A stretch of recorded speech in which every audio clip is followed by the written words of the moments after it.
en plus de ça, tu es d'une tribu, tu es d'une race qui est détestée dans le pays. 3 obstacles.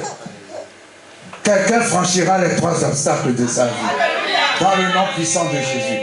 Mais elle a fini reine. Alléluia. Merci Seigneur. Merci. Nous avons le personnage Joseph. J'aime Joseph.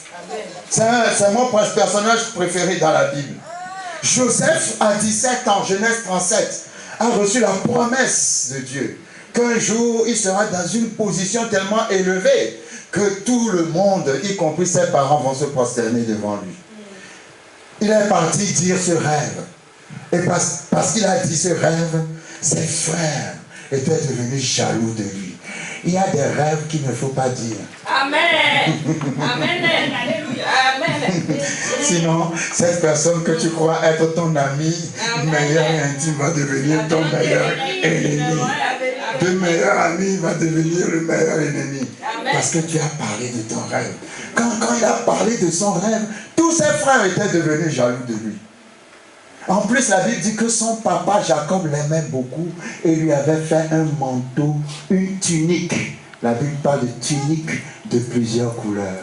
Alléluia. Amen. Vous savez, Joseph est l'image de Jésus-Christ qui aussi avait une tunique.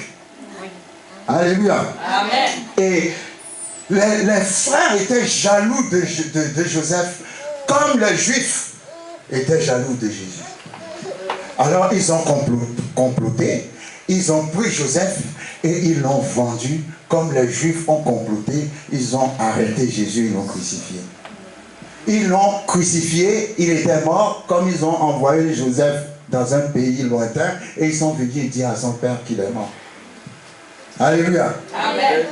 Nous verrons plus tard que c'est Dieu qui a envoyé Joseph dans ce pays pour préparer une place à ses frères plus tard. De la même façon que Jésus est parti dans la mort et est revenu pour nous préparer une place. Ah, come on. Au ciel. Alléluia. Mais la Bible dit, il a reçu la promesse à 17 ans. C'est pour ça que je dis à quelqu'un, ne sois pas comme Rachel. Dieu n'oublie pas ses promesses. Alléluia. Dieu n'oublie pas ses promesses. Mais pendant 13 ans, si vous voyez la vie de Joseph, vous allez croire qu'il n'a jamais eu de promesse de la part de Dieu. Il allait de malheur. Ah, come on. Vous savez, je vais vous dire, c'est ça que je dis que pour moi, Satan est notre serviteur. Amen. Amen. Parfois, je dis des choses qui choquent les gens et j'aime ça. Parce que c'est Satan lui-même, à cause des épreuves qu'il met sur nous, qui nous conduit dans la royauté et dans la délivrance totale. C'est lui-même qui fait ça. Alléluia. Quand ses frères l'ont vendu, est-ce que c'est bien de vendre ses frères? Non. Mais quand on l'a vendu justement pour aller dans le pays où il deviendra premier ministre plus tard. Donc, Dieu a toujours une manière de confondre le diable. Il y a un passage dans 1 Corinthiens 1 ou 1 Corinthiens 2 qui dit, si les princes de ce monde savaient, ils n'allaient pas crucifier le Seigneur Jésus. C'est-à-dire, quand on crucifiait Jésus, le diable était content. Il ne savait pas qu'il était en train de mourir pour sa propre perte à lui. Parce que quand Jésus mourait, il pensait que Jésus n'allait jamais ressusciter. Alors, il dansait sur ses sabots, sur ses cornes, je ne sais pas quelle danse il faisait. Mais 3 jours après, la danse s'est arrêtée. Amen. Donc, en faisant du mal à Jésus, c'est en fait pour sa propre perte à Satan. Est-ce que vous comprenez? Donc, parfois, le diable va tellement mettre des choses sur vous-même, ne vous en faites pas. Amen. La Bible dit toutes choses concourent au bien. Une autre traduction dit travaille pour le bien. Vous savez, quand les choses travaillent ensemble, on ne voit pas tout de suite le résultat. C'est après quelque temps de dire, ah Seigneur, merci parce que tu m'as donné des ennemis. Si je n'ai pas eu d'ennemis, je n'aurais pas eu tel problème parce que c'est à cause de tel problème que j'ai rencontré telle personne qui m'a fait connaître telle personne. Amen. Amen. Tu es sur le chemin de la royauté. Amen. Donc on a vendu Joseph. Joseph était devenu, comment dirais-je, serviteur dans la maison d'un, comment dirais-je, de quelqu'un, un officier du roi. Vous savez, quand vous lisez l'histoire de Joseph, partout où il passait, ça c'est très fort, partout où il passait, c'était des endroits de douleur, mais il y avait toujours dans ces endroits quelqu'un qui connaissait le roi. Alléluia. Ah, comment? Quand on l'a vendu à Potiphar, Potiphar était un officier du roi. Quand la femme de Potiphar voulait aller avec lui et qu'il a refusé, il y avait plusieurs prisons dans l'Égypte, mais la Bible dit on l'a jeté dans la prison du... Alléluia. Pourquoi on ne l'a pas jeté ailleurs? On voyait toujours le roi. Vous savez, ça veut dire que quel que soit ce qui vous arrive, il y a toujours le Saint-Esprit avec vous. Il y a toujours Dieu avec vous. Quand il était dans la prison du roi, le roi a envoyé les serviteurs du roi dans la prison du roi. Les serviteurs du roi ont eu un songe. Et Joseph a travaillé dans le songe des serviteurs du roi. Et à travers ce travail, il a lui-même fini par rencontrer. Amen. En fait, le roi le suivait depuis longtemps. Il a vu l'officier du roi, il a vu la prison du roi, il a vu les serviteurs du roi, et finalement il a fini par voir le roi. Si dans ta situation, tu apprends à toujours voir Jésus, tu t'en sortiras. Amen. Et nous allons terminer par Genèse chapitre 40. Quand vous lisez Genèse chapitre 41, je veux parler de, nous allons prier 7 miracles qui sont arrivés à Joseph en moins de 24 heures. Et ces 7 miracles, on le verra aussi dans ta vie. Amen. La Bible dit quand il était en prison, il avait discerné le songe du serviteur du roi. Et quand le serviteur du roi sortait de la prison, Genèse 40, verset 21, verset 20 à 23, Joseph a dit au serviteur du roi, s'il te plaît, parle de moi au roi. Mais la Bible dit, quand le serviteur est sorti, il oublia Joseph. Pourquoi? Parce que Dieu ne veut pas que Joseph dise un jour, c'est à cause du serviteur que j'ai été sauvé. Ah, parfois, toi tu comptes sur des amis, tu leur demandes des services et puis ils ne te rendent pas le service et tu es fâché. Non, il ne faut pas te fâcher. C'est Dieu qui n'a pas voulu pour que tu ne leur donnes pas la gloire après. Vous savez, Dieu n'est pas seulement un Dieu qui ouvre les portes, c'est aussi un Dieu qui ferme les portes. Il ferme la porte pour que tu puisses apprendre à lui rendre la gloire. Sinon tu vas dire, c'est parce que j'ai connu telle personne, connu telle... Non. C'est parce que tu as connu Jésus. Amen. Il a oublié Joseph. Et un jour, Dieu a donné un rêve à Pharaon. Et personne dans tout le royaume n'était capable de discerner le rêve. Vous savez, je vais vous dire quelque chose. Hein. C'était pareil avec Daniel. Daniel était un homme, lui aussi il était comme Esther, arrivé captif dans un pays. Il était tellement intelligent qu'il a travaillé sous au moins 3 ou 4 rois différents. Ah, vous ne me suivez pas. Le premier roi meurt, le deuxième dit je le veux. Le deuxième meurt, le troisième dit je le veux. Tellement, la Bible dit qu'il avait un esprit excellent, supérieur. Quand le roi avait fait un songe, ça me fait toujours rire. Tous les charlatans du royaume ne pouvaient discerner le songe. Et Daniel a dit, bon, moi j'aimerais discerner le songe. Vous savez, normalement, pour discerner un songe, quand tu vas voir la personne, tu dis à la personne, bon, donne-moi ton songe. C'est comme ça, non? Quand Daniel lui est arrivé devant le roi, lui a donné au roi le songe que le roi a fait. Oh, vous ne me comprenez pas. Vous ne me comprenez pas. Il dit, oh roi, tu as vu ceci, tu as vu cela. C'est pas le roi qui a dit, j'ai vu ceci, qu'est-ce que ça veut dire? Non. Toi, tu as vu ceci, tu as vu cela, ça veut dire ceci. Le roi secoue la tête. Nous avons la même intelligence. Amen.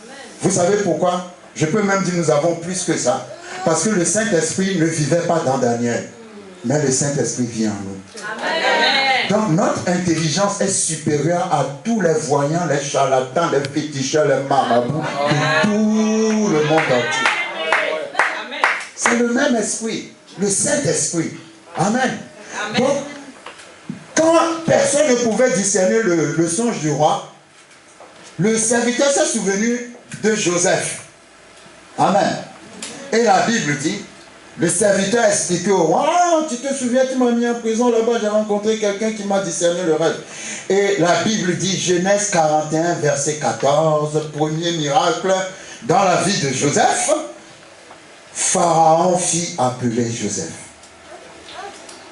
Il y a quelqu'un ici, tu as tous les talents qu'il faut, tu es un bon discerneur de songes, mais tu n'as pas encore rencontré ton Pharaon. Amen. Quelqu'un ne me suit pas. Amen.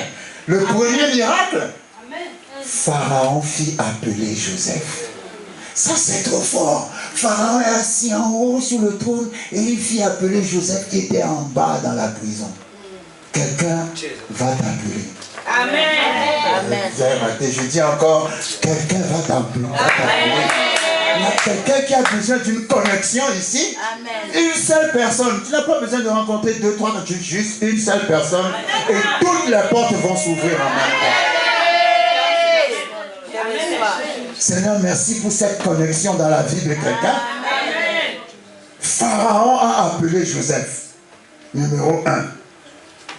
La Bible dit, on le fit sortir en hâte de la prison. C'est-à-dire, on ne l'a pas fait sortir de la prison. On l'a fait sortir comment? La qualité de la personne qui va t'appeler fera que cette situation dans laquelle tu es va vite disparaître. Non, vous ne comprenez pas. Parce qu'on peut lui dire, bon, on t'a donné rendez-vous la semaine prochaine avec le roi. On t'a donné rendez-vous dans 2 mois avec le roi. Non, non. Lui, quand on a dit le roi t'appelle, il est sorti en hâte. Que l'onction de la hâte vienne sur la situation de quelqu'un. Au nom puissant de Jésus-Christ de Nazareth, ça fait trop longtemps que tu attends, ça fait trop longtemps que ça dure. Il y aura une onction qui va hâter le miracle dans ta vie. Dans le nom puissant de Jésus-Christ de Nazareth, il est sorti en hâte de la prison. Et la Bible dit, il se rasa. Changement d'image. Amen. Amen. Changement d'identité. Alléluia. Les gens qui t'ont vu aujourd'hui ne te verront pas demain de la même manière. Parce que quand ils vont te voir, ils vont voir que quelque chose a changé sur ton visage. Amen. Avant, tu ne souriais jamais. Mais maintenant, tu ne vas pas sourire, mais tu vas rire tout seul en marchant. Ils vont te dire, il y a quelque chose qui ne va pas dans la vie de cette personne. Alléluia. Parce que justement, tu vas sortir de la prison de la tristesse. Tu vas sortir de la prison de l'angoisse. Tu vas sortir de la prison de l'inquiétude. Tu vas sortir de la prison du manque. Tu vas sortir de la prison de la maladie. Tu vas sortir de la prison de la malédiction. Tu vas sortir de la prison des blocages. Il se rasa. Il était devenu tout beau. Amen. Il s'est rasé. Alléluia. Amen. Changement d'image. Dieu va changer ton image. Amen. Et la Bible dit, il changea de vêtements. Ah, ça fait trop longtemps on te voit dans les mêmes habits, comme le pasteur Jean-Claude. Mais tu vas changer tes vêtements. Alléluia. Tu vas changer tes vêtements. Le changement de vêtements, pour moi, c'est un changement d'onction. Amen. Parce que l'onction, c'est comme un vêtement. Alléluia. Vous savez, il y a un sacrificateur qui s'appelle Josué. La Bible dit que Satan était venu accuser Josué en l'habillant avec des habits sales. Amen. Et Dieu est arrivé, il a enlevé les habits sales. Ah, come on! Et il a habillé Josué d'une onction nouvelle. Il y aura une onction nouvelle qui va venir dans ta vie. Une onction nouvelle. Dieu va changer ton image et il va te donner une onction nouvelle. Il va changer tes vêtements. Alléluia. Et la Bible dit, il se rendit vers le Pharaon. Nouvelle dimension, nouvelle direction. Alléluia. Il y a des endroits que tu n'as jamais visités. Maintenant, tu vas commencer à les visiter. Ah, ce sont des endroits qui sont assez élevés. Toi-même, tu n'as jamais pensé que le président de la République pourra avoir besoin de toi. Mais un jour, tu seras chez toi à la maison. Ah, come on. Le motard va arriver devant ta porte. On va dire, le président a besoin de toi. comment c'est possible? Ah, c'est possible, je dis c'est possible. Tu ne te vois pas là-bas, mais moi je te vois là-bas. Tu n'as pas la foi, mais moi j'ai la foi pour toi. Ah, si quelqu'un n'a pas la foi, lève le doigt, moi je déclare, j'ai la foi pour toi. Alléluia. J'ai la foi pour toi. Les grands vont te demander. Les rois vont te demander. Tu vas visiter des palais. Tu iras dans des maisons que tu n'as jamais vues ni visitées avant. Parce que Dieu va le faire. Et Dieu peut le faire. Je dis Dieu peut le faire. Dieu va le faire. Dieu peut le faire. Dans le nom puissant de Jésus. Dans le nom puissant de Jésus. Dans le nom puissant de Jésus. Dans le nom puissant de Jésus. Dans le nom puissant de Jésus. Dans le nom puissant de Jésus. Dans le nom puissant de Jésus. Quand il est arrivé chez le Pharaon, ça c'est une nouvelle dimension. Une élévation spéciale dans la vie de quelqu'un. Tu vas passer de la classe inférieure de ta société à la classe supérieure de ta société. Tu rencontreras les banquiers de ton pays. Vous allez parler en tête à tête. Tu vas parler vis-à-vis avec les ambassadeurs, avec le président de la République et le premier ministre. Parce que Dieu dit, je vais changer. Je vais te donner l'onction des rois. Je vais te donner l'onction royale. L'onction qui fait rencontrer les personnalités de la nation. Dans le nom de Jésus. Je le déclare au nom puissant de Jésus. Que tu vas accéder à cette dimension. Tu vas rencontrer ces personnalités. Avant, tu les voyais à la télévision. Mais maintenant, tu vas manger avec eux. Je dis, tu vas manger avec eux. Tu vas manger avec eux. Quand il est arrivé devant le Pharaon lui a expliqué le rêve. Et quand le Pharaon lui a expliqué le rêve, Joseph a discerné le rêve. Joseph a eu la vision du rêve. Dieu a ressuscité sa vision. Dieu va ressusciter ta vision. Dieu va te donner une vision nouvelle. Quand le Pharaon a parlé, gloire à Dieu. Quand le Pharaon a parlé, quand le Pharaon a parlé, Joseph a une nouvelle vision. Il a dit, je vois dans ma vision que le rêve que tu as eu signifie que il y aura 7 années de famine et 7 années de prospérité. Donc pour pouvoir éviter la famine dans le pays, il faut faire ceci, il faut faire cela. Dieu a rafraîchi sa vision. Quand il était en prison, il exerçait son don à un niveau inférieur. Mais Dieu a emmené son don à un niveau supérieur.